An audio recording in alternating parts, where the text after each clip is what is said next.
Պարոն Միքայելյան, դուք ներկա եք ՀԵՑ-ի վարույթի քննությանը հանրային ծառայության կարգավորող հանձնաժողովի նիստերին, նախ ձեր տպավորությունների մասին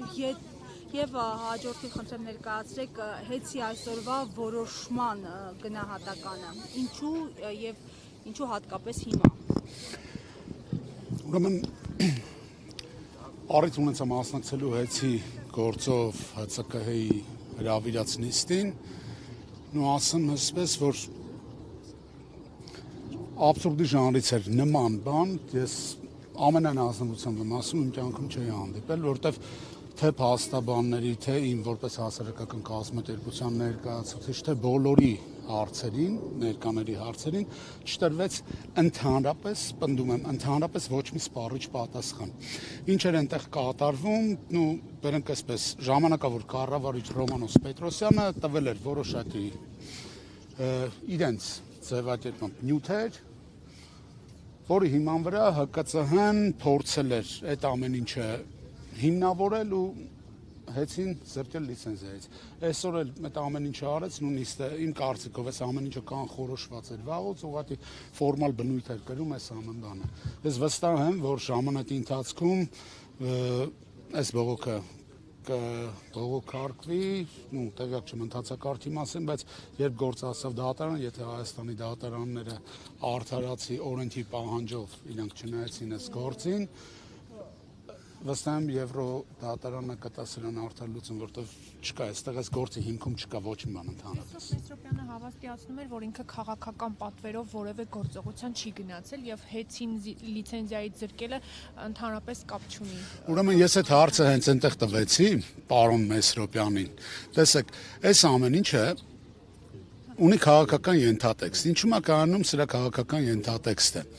Մայիս ամսին կալանավորում են Սամվել Կարապետյանին, որից հետո հարուցում է վարույթ, նշանակում են ժամանակավոր կառավարիչ, չգիտես ոնց ժամանակավոր կառավարիչը, ով նախապես մի քանի ամիս առաջ հայտարարել էր, որ ուզում է ՀԵՑ-ը պետականացվի եւ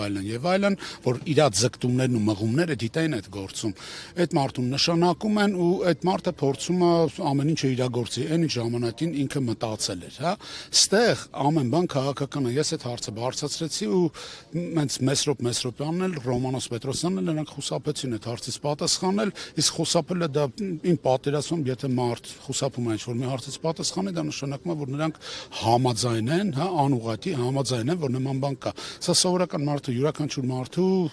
համարել պարզա, որ այս ամեն ինչի հետևում կանգնած է քաղաքական պատվեր, ուրիշ ոչ մի բան, հա։ Վարչապետը կալանավորելուց հետո հաջորդ օրը տալիս է հայտարարություն, այս վիճակում մենք, հա, Նիկոլ Փաշինյանի կառավարման տարիներին մենք գործ ունենք մի իրավիճակի հետ, երբ որ արդարադատությունը որոշում է վարչապետի Facebook-յան post-ով։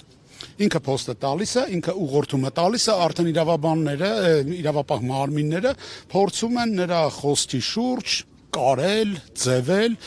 հետագա քրեական գործերը։ Ուրիշ բան չկա այստեղ։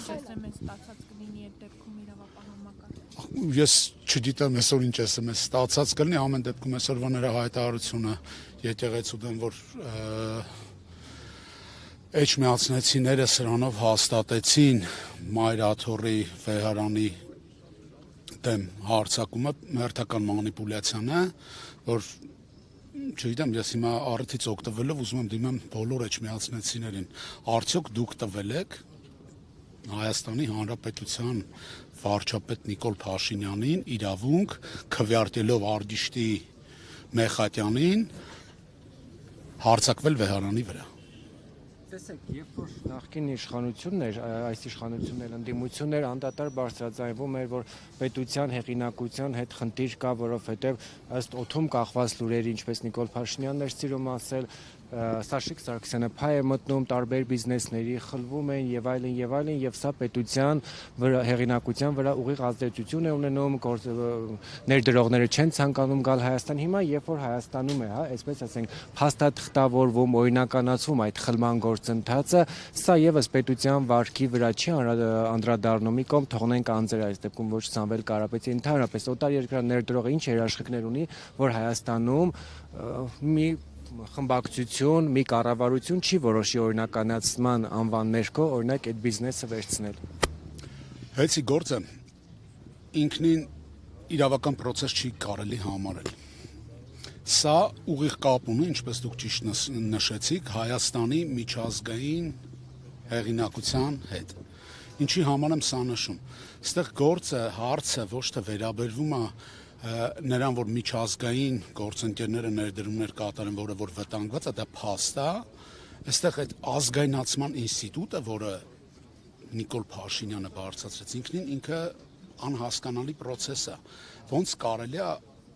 պետականացնել մասնավոր հիմնարկը, ասենք ինչ որ մեկ Facebook-յան հրապարակումով կամ անձնական ամբիցիաներից ելնելով։ Այստեղ ոչ միայն դրսից չեն լինի Հայաստան ներդրումներ, այլ Հայաստանում էլ մարդիկ, ովքեր ուզենան ինչ-որ մի բիզնես գործունեություն ծավալեն, բոլորը պետքա լինեն զգուշավոր, բառի բուն իմաստով, որտեղ ինչ-որ մի պահ վարչապետը կարա ցանկանա, ու այդ բիզնեսը էլ չլինի իրանցը։ Ես բիզնես չունեմ։